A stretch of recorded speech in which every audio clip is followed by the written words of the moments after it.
নমস্কার বন্ধুরা, সাথে আছি আমি প্রিয়াঙ্কা দেবনাথ। বাড়িতে কিভাবে পুরোহিত ছাড়া লক্ষ্মী গণেশ পূজা করতে হয় সেটাই আপনাদের সাথে শেয়ার করব। প্রথমেই একটা পরিষ্কার জায়গা নির্বাচন করলাম, তারপর সেখানে লাল কাপড় দিয়ে আচমন করে স্থানটা শুদ্ধি করে নিলাম। তারপরে আমি যেহেতু পিকচার দিয়ে পুজো করবো সেহেতু আমি পিকচারগুলো ভালো করে সাজিয়ে নিলাম।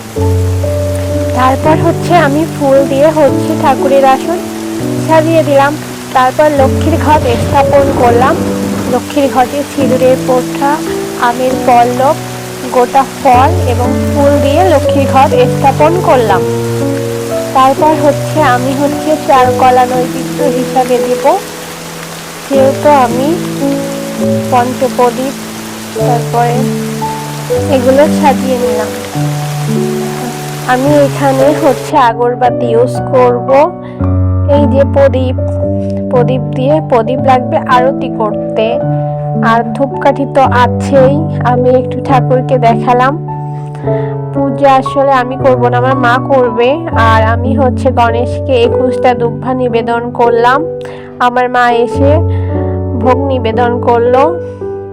তারপরে সন্ধ্যা আরতি করলো, আগরবাতি দিয়ে আরতি করলো। এই তো ভক্তি সহকারে আমরা বাড়িতে পুরোহিত ছাড়া লক্ষ্মী গণেশ পুজো করলাম।